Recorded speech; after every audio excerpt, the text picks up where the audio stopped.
Assalamualaikum. I am Uruj Zahra, your English language instructor. I hope you all are doing well. आज की इस video में हम discuss करने जा रहे हैं एक स्ट्रक्चर स्पीकिंग के हवाले से बहुत इंपॉर्टेंट स्ट्रक्चर है और तमाम बिगनर्स को नए सेंटेंसेस बनाने में काफी हेल्प आउट करेगा। तो आइए जरा डिस्कस करते हैं इस स्ट्रक्चर को। इसका नाम है फॉन्ड ऑफ। हम इस फॉन्ड ऑफ को पढ़ते हैं, साथ ही साथ फिर मैं आपको बता दूंगी कि ये स्ट्रक्चर और कौन सा होता है हमारे पास।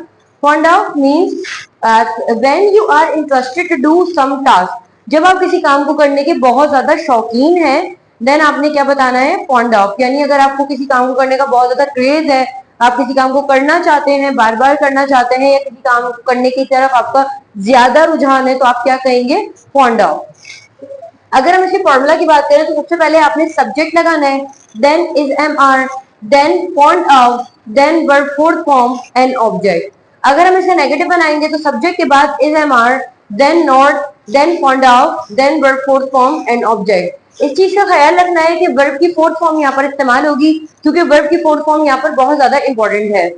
एग्जाम्पल्स की मदद से हमारे लिए आसान हो जाएगा। आइए थोड़ा डिस्कस करते हैं। They are fond of fasten the seat belt. Fasten verb की फर्स्ट फॉर्म है। अगर मैं इसकी बात करूं आपसे कि they are fond of fasten the seat belt, यहाँ पर मैंने खुद फास्टन लिखा क्योंकि ये बताना था कि फास्टन हमारे पास वर्ब की फर्स्ट फॉर्म है, जिसका मतलब होता है बांधना। तो यहाँ पर बांधने के हिसाब से यहाँ पर क्या आ जाएगा, फास्टनिंग आ जाएगा। अगर मैं यहाँ डायरेक्टली फास्टनिंग लिख देती तो सवाल उठते, क्योंकि एक हमारे पास वर्ब होता है फास्टिंग, तो फास्टिंग का मतलब होता है रोजा रखना, तो ये वो नहीं है, क्योंकि वहां पर फास्ट है, यहाँ पर फास्टन है। तो फास्टन द सीट बेल्ट का मतलब होता है सीट बेल्ट बांधना। They are fond of fastening the seat belt, क्योंकि यहाँ आईएनजी फॉर्म आ जाएगी।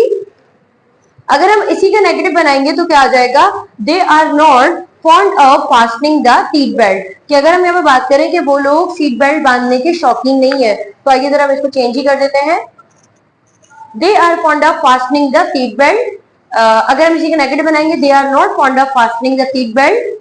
क्या वो लोग सीट बेल्ट बांधने के शौकीन है, are they fond of fastening the seat belt. ऐसे ही नेक्स्ट एग्जांपल देखते हैं। We are not fond of decorating the house. तो डेकोरेट का मतलब होता है सजाना। We are not fond of decorating the house, हम लोगों को घर सजाने का कोई शौक नहीं है। लेकिन अगर हम इसका अफर्मेटिव जुमला बनाएंगे, we are fond of decorating the house, हम लोगों को घर सजाने का शौक है।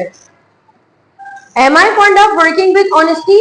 क्या मुझे ईमानदारी के साथ काम करना पसंद है, क्या मुझे ईमानदारी के साथ काम करना अच्छा लगता है। Am I fond of working with honesty. He is fond of cramming the lesson. Cram का मतलब होता है रट्टा लगाना।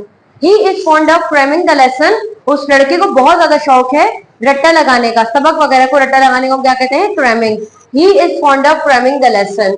अगर हम इसी का नेगेटिव बनाएंगे, he is not fond of cramming the lesson. She is not fond of attracting towards fineries। यहाँ पर वर्ड फाइनरीज का मतलब होता है रौनकें, यानी उस लड़की को शौक नहीं है कि वो रौनकों की तरफ ज्यादा मुतवज्जो हो। She is not fond of attracting towards the fineries। लेकिन अगर हम इसी का अफर्मेटिव बनाते तो हो जाता She is fond of attracting towards the fineries। Fond of का इस्तेमाल आप बिल्कुल इजी कर सकते हैं अपनी लाइफ में। जब भी आपको किसी काम को करने का शौक है, किसी काम को करने का इरादा है, किसी काम को करने की जुस्तजू है, तलब है, तो आप क्या लगाएंगे, फॉन्ड ऑफ लगा देंगे। For example, I am fond of teaching the students, they are fond of serving the nation. I am not fond of teaching you maths, they are not fond of going to the hospital.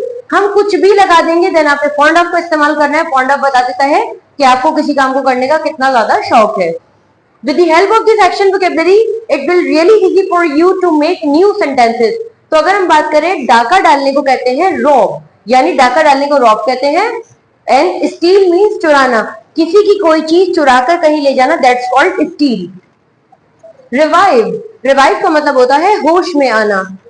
Gate मार्टरेड, gate मार्टरेड का मतलब होता है शहीद होना। Feel appetite, feel appetite का मतलब होता है भूख लगना। Chant the slogan, इसे chant the slogan भी पढ़ते हैं, कुछ लोग chant the slogan भी पढ़ते हैं, it's up to you। Chant the slogan means नारेबाजी करना, यानी raise the voice, नारेबाजी करना। इसके बाद हम बात करते हैं ट्रांसफर। ट्रांसफर का मतलब होता है भेजना, यानी किसी को कोई चीज सेंड करना, इज ऑल्सो कॉल्ड ट्रांसफर। अब अगर हम आपसे बात करते हैं, हम लोगों को शौक है कि हम खाना बनाएं, we are fond of cooking food. हम लोगों को शौक नहीं है कि हम खाना बनाएं, we are not fond of cooking food. क्या हम लोगों को शौक है कि हम खाना बनाएं, are we fond of cooking food. With the help of this sentence और with the help of this structure I hope आपको वीडियो समझ आई होगी। आप इसकी मदद से न्यू सेंटेंसेस बना सकते हैं और साथ ही साथ अगर आपको वीडियो पसंद आई तो हमारी वीडियो को लाइक कर दें, चैनल को सब्सक्राइब कर दें। मुझे इजाजत दीजिए, आपसे दोबारा मुलाकात होगी एक नई वीडियो में। अपना ख्याल रखिएगा। अल्लाह हाफिज।